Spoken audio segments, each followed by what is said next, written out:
Hi, I'm Roger, and I'm an electrician in the city, local 3, and where it started, I think it started early, when I was a little kid, you know, before drugs and alcohol came into effect. I always tell a story when I was about, my mother tells me when I was maybe 2 years old, that I was in the kitchen, I was digging in my diapers, smearing shit on the refrigerator wall, and the wall, and she said, she came in and saw it, and there was shit all over me, and she goes, "Who did that?" And I said, I pointed to my brother, I said, "Robbie did." And I always thought it was a cool story because I was always trying to deflect the attention from me, and look at that, I'm already trying to get this away. And then when I got sober, I thought, what the hell was that? Why couldn't that young kid, be honest? What was he trying to, why was he trying to, pretend he didn't do something that he did? And that's how I felt all my life. I always felt like different.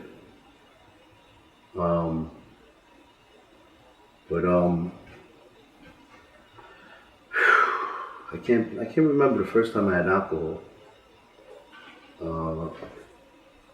But I know it gave me a different feeling about myself. I know when I had alcohol, I felt a part of everybody. Gave me confidence, made me feel taller. You hear stories like that, right?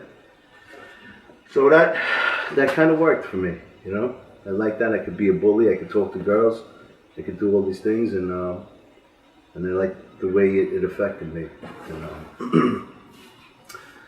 I don't know. I was around alcohol and drugs my whole life. People in my family. I mean, my mother was an addict. I remember smoking crack with my mother at 16 years old. And that's the type of environment I was living in.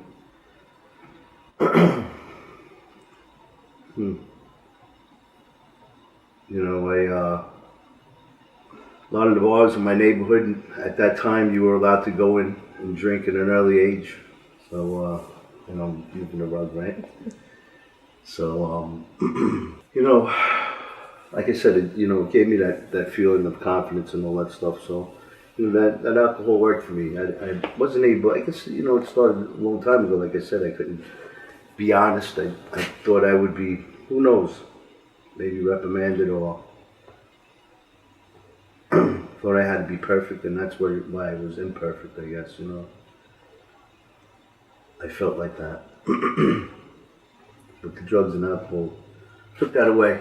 That's where I was. The bars, at the time, I was able to go into the bars at an early age, and so that's where I spent most of my, times, especially after work, partying in the schoolyards. My younger days, getting into fights, getting into trouble, alcohol. A lot of cocaine was around that time. A lot of it's a blur. I was having fun back then. It was fun at one time, In the bars, Then after the schoolyard, chronologically, the bars came. And, after work, I remember I got a job as an electrician at 19 years old. And everybody would go to the bar. So at that time, they let us in there. And I remember one time thinking, I always lived in a small room or something like that. I was out in my house at an early age, probably 17, 18. And I remember I rented small rooms. And I remember seeing, might have been a couple of years working at this particular job. And the guys who I came in with, they were, had nice apartments, or they were buying a house or something like that. And I would watch them, and I would say, damn, I want to buy a house. And I would watch them go into the bars and leave like at 6 o'clock. And I would say, you know what, that's what I got to do. I gotta start leaving. But then, you know, this is the first time I noticed I had a problem. I would go into the bar and have a couple of drinks, and I would start to feel alive again. I'd be like, oh, and then they would leave, and I'd be like, wait, where you going? Come on, just hang out another hour. But I would always close the bar, and they would always go home. And so there's something affected me different with the alcohol. You know, I wanted more. I wanted to, you know, hit that point and keep feeling good. And you know, later on, like I said, I never got out of those bars until later on, and you know, the drugs came around. And it's funny because I remember trying to go to detoxes. I thought detoxes would do it, so I went to a couple of detoxes, and you know, I come out and that feeling would come, that fear and everything, and the only thing that would cure that would be alcohol. And so that's what always brought me back to it. But I started, you know, I was into cocaine, and I had friends all around me, and like I said, my mother, so I knew dealers and I knew how to get it. So, you know, I thought the problem was me making money. That's why I couldn't afford an apartment and stuff like that. You know, I watched these guys buying houses, so I wanted to buy a house. I became a dealer. I started selling drugs. And as you know, a monkey can't sell bananas, right? So it became my, it was just a thing to do. Gave me more,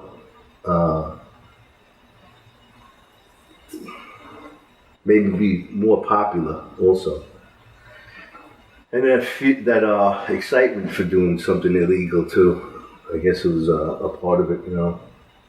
So anyway, I ran with that for a long time. Like I said, I never, you know, being in the drug and alcohol business, you know, I started losing jobs all the time. You know, thank God I was in the union, because I would get another job. But I guess I could just speed this up. You know, it was a mess. I was always getting into the fights, problems, getting locked up and stuff like that.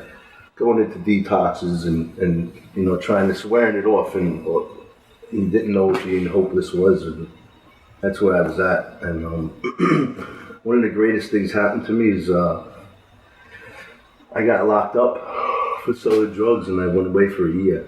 I was in Rikers Island. I went upstate, and being in Rikers Island for like 6-7 months was a good thing, because all the knots, you know, I started to notice all the knots and all the stress that I had out in the streets and doing all this stuff, they went away, you know.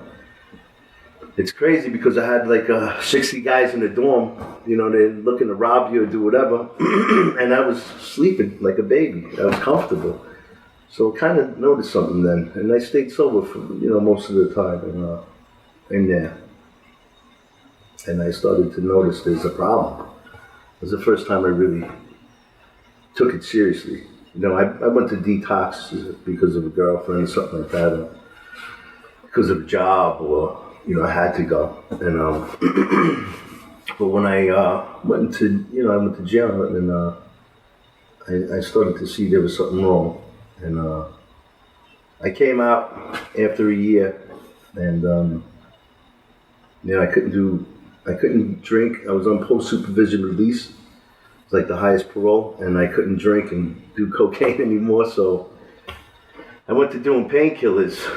I had a friend who was a doctor, and he started prescribing me painkillers, and one thing led to another. I went into heroin, and you know, first I started sniffing it, but my nose was so messed up from cocaine abuse, and I went to a friend, and you know, he showed me how to inject it, and I ran around with that for 5 years, in and out of detoxes. And before that, I went to a rehab in South Carolina for cocaine and alcohol. You know, and I came out and I went right back to it. You know, I remember telling a friend who was a drug dealer, he said, "Hey, get rid of this for me." And I said, "No, man, I just got out of rehab." And once he put that thought in my head, I was like, probably a half an hour later, I said, "All right, give it to me." And it's crazy, but so anyway, I went right back to doing drugs at that time. Lost a couple more jobs. Then they finally kicked me out of the union. Said I had to work outside for a year. And, then I went away for a year, right as I got kicked out. So that kind of put a nail in the coffin for me. When I came out of jail, I remember I had a guy. I said, "Listen, I wrote them a letter. I need to go away for a long time." And I guess they accepted that. And I had a friend write me a letter to get me back in. And at that time, I couldn't do the cocaine and alcohol anymore. So I went to the pills. I went to sniffing heroin and then shooting it. And that was a long ride. It was like January of 2006 to 2010. And every day. And I told you I had poked needles in my arm. And I was just a fiend. I just didn't like being in my own skin. And I started to go to meetings around the neighborhood. Thank God, because this is 5 years later, and this is the crazy thing about this. That guy that I met in the rehab in Staten Island, I think it was Seaview or Ocean. I didn't forget where it was. But I met him. Sober date is April 24th, 2010. So it's like 4 years later. I met him 4 years later in Queens. He was from Long Island, I was from Queens. And I met him at a meeting. And his sponsor is my sponsor. And we both share to this day the same exact sober date, April 24th. So that's God right there, And, I just got a little ahead of myself, but those are the things that really helped me stay sober. There's something way bigger, than I ever thought or could imagine. It brought up things, and that was one thing. I went to that meeting. I started going. I used to get high, even in the meetings, and safest place to get high. No cops are in there. In the bathrooms, but they didn't kick me out. They understood, and they always talked about God, something I didn't believe, never did. And I remember, right before I got sober, I'm grateful for that meeting. It was, I remember what they would, say, and I'd hear people share, and at first I was angry. Nobody could come near me. I was just so pissed off and angry. And they always did. They always, welcomed me and made me feel welcome. But I was ready to go off the handle. And I went to my last rehab. It was a month before April 24th, 2010. So January, February, March. The end of March, right? And I remember this is the Baratas Villa in Crohanson, New York. And I remember like the first 2-3 days there, and I was kicking and sweating, and all I thought about was jumping out of the window and going to get what I needed to get. And I was screaming every night, God damn it, I need something, And I remember what the guys were talking about in the meeting, and I did what they said. I dropped to my knees. I said, God, if you're there, like everybody said you are, please relieve this obsession, because that's all I wanted to do was run and get what I needed. And immediately I felt different. I felt some peace, calm peace come over me. And from that moment on, I did what they said. I started going through the big book of Alcoholics Anonymous. Started getting right-sized, and I had good people in my life.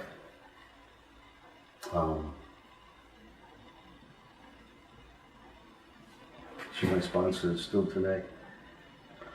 It's not the same sponsor that I met, but we had the same, I still talk to Pete. He actually called me the other day. We still say the same sober date, same time, everything. I met him years before that, first time. But it's stuff like that that kept me in getting sober and doing service. And it's funny because, like I was telling you before, off the record, that when people come to me and like, oh, you're great. I always knew you could do it. I really feel bad for them. I feel like, I feel like my life has been resurrected. I live a different life today. Started a family, got married, just interviewed her, and we have a house. This is stuff I couldn't even afford a room my whole life. I always lived with a girl or something like that, or hung out at a friend's house, and I never thought anything like this was possible. But my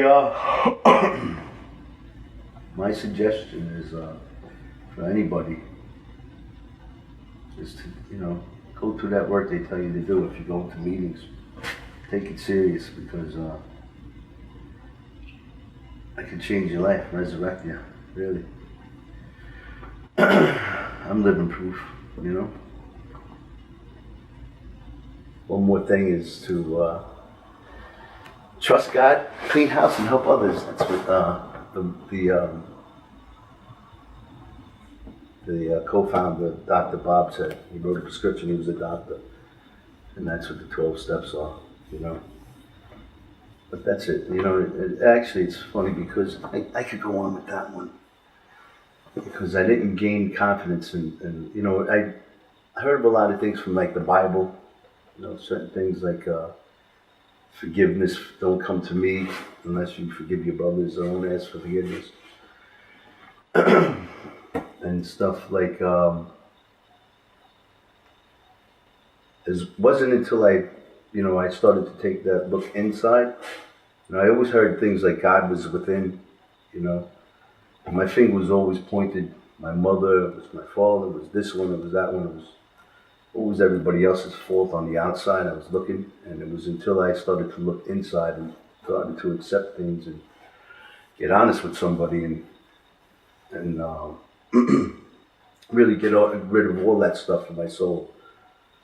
All that darkness in my soul. I was able to listen to my heart,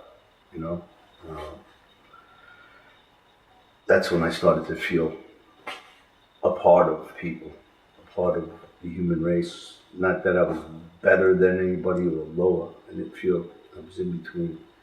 And that was the first time in my life is when I started to do that work and take it serious.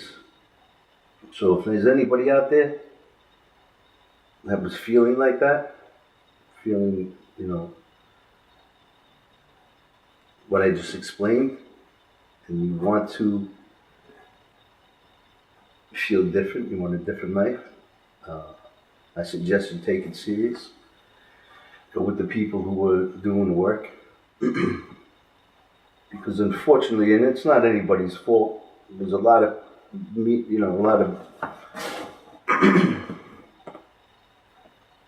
a lot of people who don't do this type of work. They're not as free. They're always worried about, I passed the bar today, or I did this, and I've been to houses where they had drug addicts in there.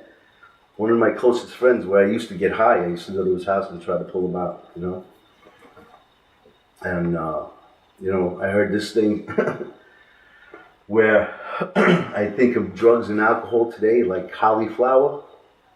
I don't think about cauliflower every day or every minute of the day, It's not even, if it's a thought, it goes by real quick. But that's it,